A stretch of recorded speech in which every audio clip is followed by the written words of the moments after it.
가서 그래서 혁신이 된다라는 그런 얘기를 하는데 너무 많은 자연상에 노출이 되면 오히려 혁신을 미치게 된다 이런 얘기도 그런 사례 연구들도 있고 그래서 여러 지역에서 스위스 시계 산업, 핀란드 울루 IT 산업 뭐 해서 이런 다양한 지역에서 오히려 중소도시 또는 고립된 지역이 오히려 혁신을 더 잘 해왔다라는 이런 사례 연구들도 됩니다. 그래서 말할 때 그렇게 전략으로서의 한계 지역, 고립 지역 뭐 이런 얘기입니다. 지금 세계적으로 지금 AI가 지금 뜨고 있는데 캐나다 토론토는 2차 대전 이후로 그냥 그 지역 안에서 계속 그냥 그 지역 안에서 AI를 실패했다 성공했다 뭐 이렇게 하다가 지금 세계적인 중심지가 되어 있거든요.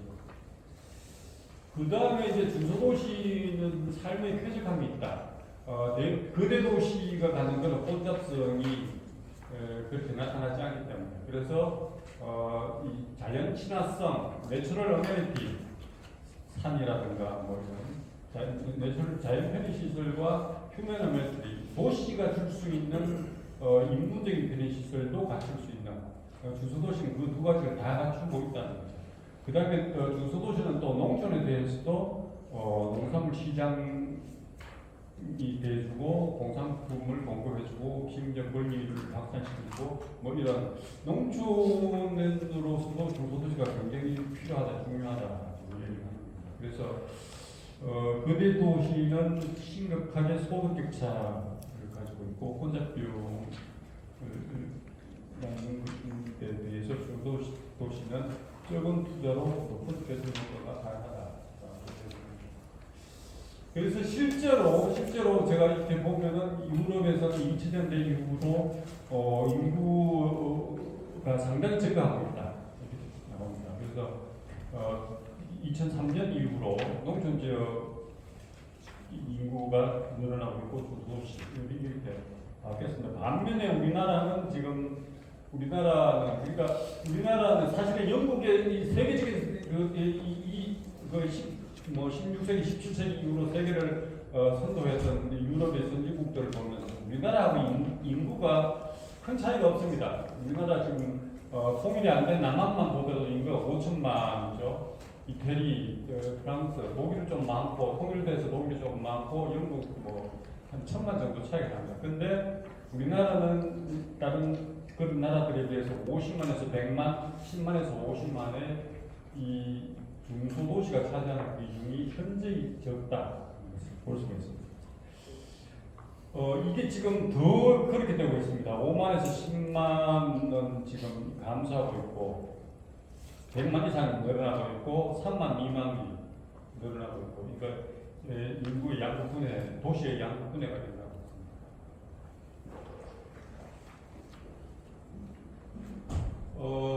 그래서 도시의 경쟁력이 국가의 경쟁력이다. 이 신자유주의가 이렇게 퍼지면서 그래서 도시 경쟁력이 국가 경쟁력. 그래서 대표적인 대도시를 키워야 된다라는 그런 논의가 이제 신자유주의를 배경으로 해서 나왔었는데 그게 혼잡 비용과 비효율성을 낳고 생태를 파괴시키고 있다. 그래서 지금 이제 도시 간의 협력과 연합이 더 중요하다고 얘기가 되고 있습니다.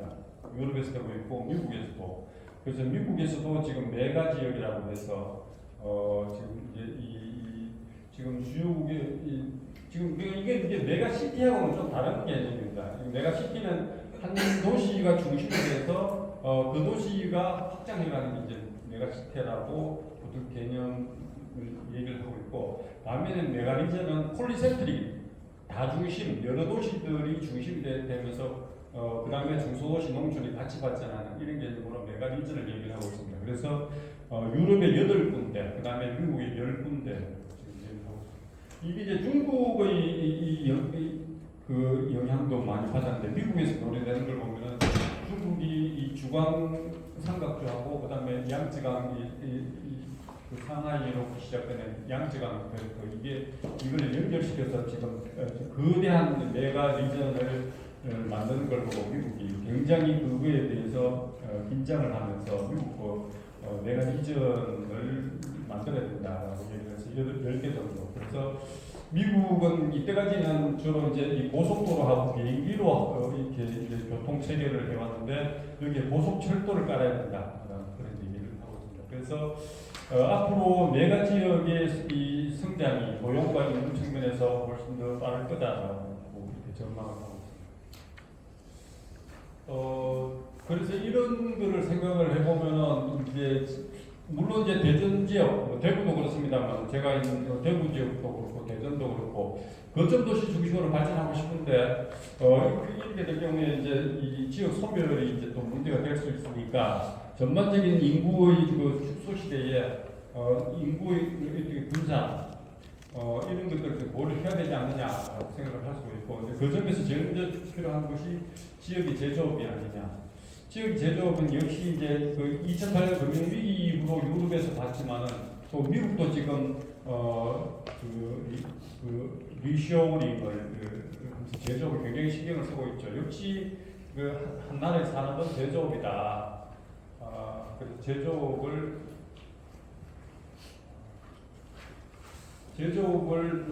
유통해야 된다. 이게 이제 그 외국 충격이 있을 경우에 그 리질리언스 회복력에 기반이 되고 창업에도 우리나라 이제 대학 창업을 많이 얘기하고 있지만 성공률을 보면은 기업에 있던 사람들이 기업의 경험을 한 사람들이 창업을 하는 것이 훨씬 더 성공률이 높다. 그래서 이제 지금 우리나라 이 지역의 그 소득 수준이 낮은 지역을 보면 이 산업 단지가 굉장히 취약하다는 것을 볼 수 있습니다. 그 다음에 고부가 가치 서비스업을 발전시켜야 됩니다. 이 지금 거점 도시들 보면 거점 도시들이 이제 서울을 기준으로 100으로 했을 때에 대전은 이제 90.4도 상당히 높은 편이죠. 그러니까 이제 거점 도시 중에서는 대전이 너무 높은 편이긴 한데, 근데 이제 GRDP를 보면 뭐 대전도 서울이 63.6%밖에 안 되죠. 다른 거점 도시들 다 낮습니다. 근데 이게 지금 이 차이는 뭐냐? 지금 생산자 서비스업을 고부가치 서비스업을 발전시켜야 됩니다. 그러니까 이제 1인당 GRI하고 연간 상관 개수를 보면은 우리나라는 아직까지 제조업이 중요하니까 중화학 분야 입주 개수하고 상관 개수가 0.6817로 나오는데 생산자 서비스 입주 개수하고 상관 개수를 보면 0.327조 상당히 높게 나온다. 지금 우리나라 이제 지역 소멸 위기 지역, 그러니까 인구 감소 지역하고 비감소 지역으로 보면은 감소 지역에서는 제조업이 상당히 높게 나오는데 비감소 지역은 제조업은 취업 인구의 비중이 오히려 줄어들고 있다.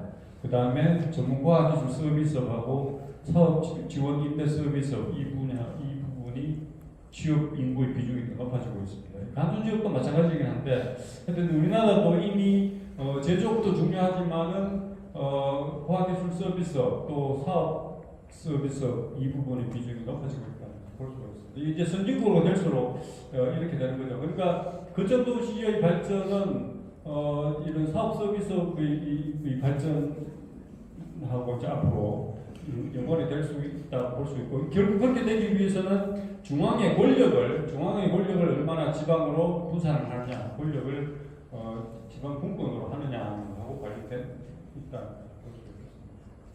농촌 같은 경우 이제 농산물의 시장 기반을 확대할 필요가 있고 산업 기반을 다양할 필요가 있고, 관광 지역 같은 경우에 관광이 통과형 관광이 아니고 체류형 관광이 돼야 되고, 관광 상품과 관련한 연계 서비스, 이게 지금 스웨덴의 빌바오 철강 조선 산업 중심지였던 여기가 이제 한국 같은 이런 데서 이제 발전을 해오니까 산업이 공동화되면서 구겐하임 미술관을 만들어서 여기가 지역 경제가 회복이 됐는데, 여기서 보면 사업 서비스업이 상당히 많이 늘어났다. 그러니까 관광이 그냥 관광으로만 생각할 게 아니고 그와 연계되는 서비스, 사업 서비스업의 발전까지도 생각을 해야지 그 지역의 고용 효과, 또 경제적 산업 효과 생각할 수 있는 게 아닌가. 그 다음에 이제 중요한 거는 대학이죠, 역시.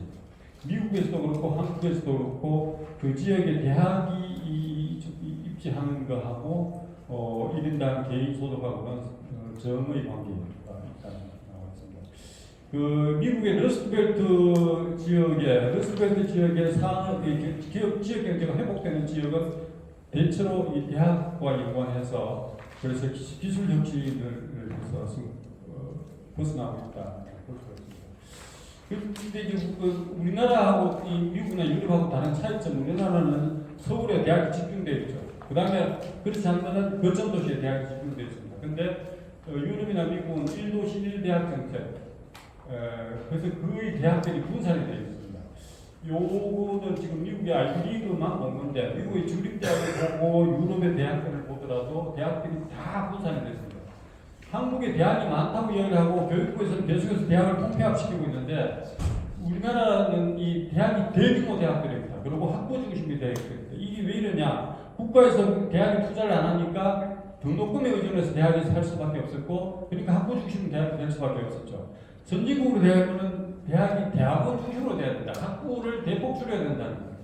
그리고 이 대학이 좀 더 분산시켜야 된다. 그러니까 도시 기능이 행정도시, 학문도시, 경제도시 등등 이 대학이 도시별로 역할을 분담하지 않으면은 그 지역 소멸은 뭐 지금 막기 어렵거든요.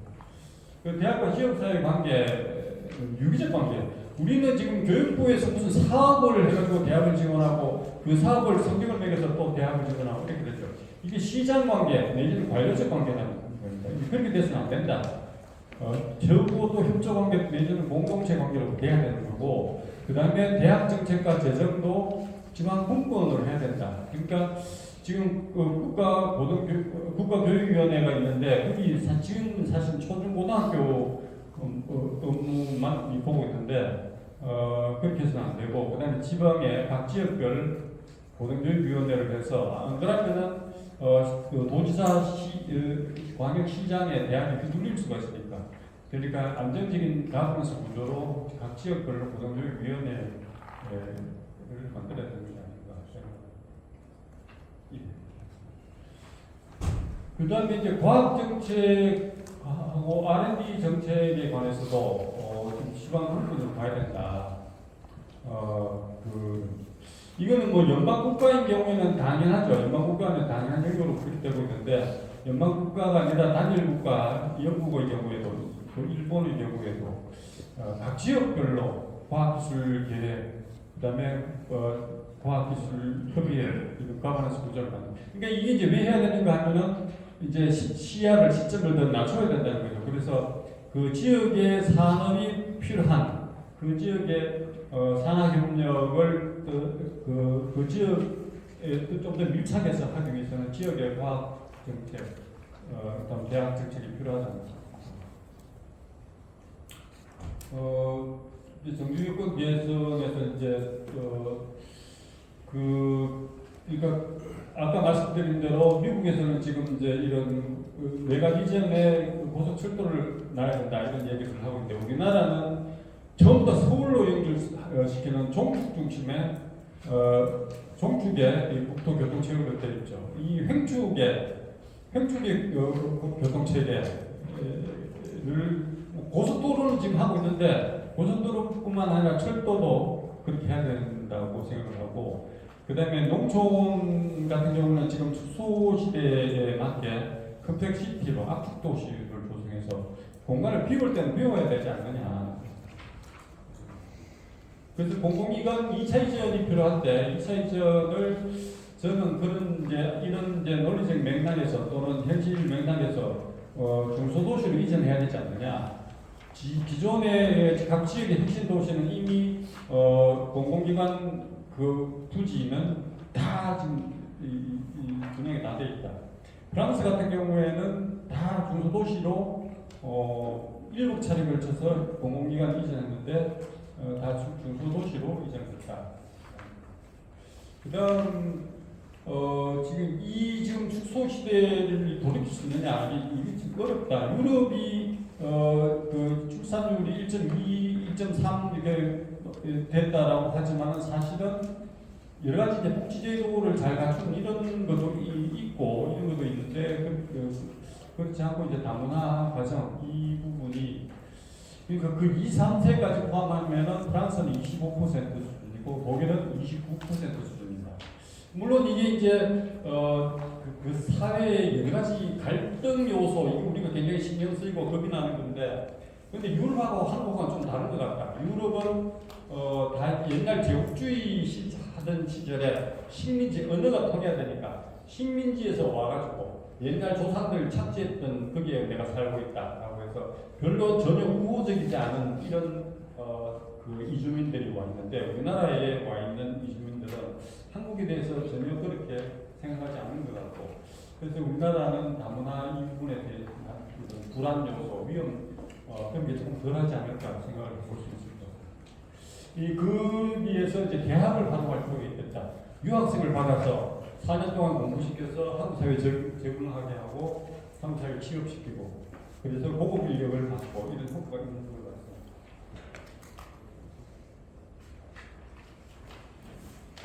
그만하라고 이게 안 된다. 그래서 이제 내가 이전에 관한 가지 논의가 있는데 사실은 이게 제대로 잘 소개가 안 되고 있는데 내가 CT 개념보다는 내가 이전에 관한 논의들이 훨씬 더 많은데 우리나라에서 자꾸 내가 CT 하고 있는 것 같습니다. 그리고 이제 내가 CT에 관해서 반대하는 지역들이 있습니다.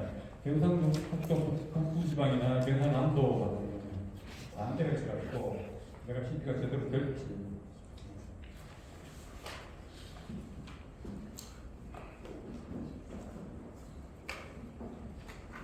이제 내가 리전을 했을 때에 그 지역 내 화학적인 상황도 경쟁을 촉진시키는 여러 가지 그래서 이제 그 각 인구 이동과 그 변수들 간의 관계 그래서 기대 효과 인구 측면 기업 유치 일자리 증가 측면 소득 증대 지방세술 측면에서 기대 효과 생각했습니다. 어쨌든 간에 지금 보면은 우리나라 지금 이 출산율이 문제인데 이 출산율을 보면 대도시일수록 대도시 지역일수록 출산율이 낮고 오히려 이게 지역적으로는 소멸되고 있는 지역의 출산율은 훨씬 더 높다는 것을 물론 이 분모가 작으니까 출산율이 높게 나오고 이런 측면도 있겠죠. 어쨌든 간에 지금 지역적으로는 소멸된 위기 지역에 있는 이런 지역의 출산율이 훨씬 높다. 결국은 이게 인구를 분산시키는 것이 균형 발전을 하는 것이 이런 망국적인 출생률 문제를 타개하는 방안이 아닐까.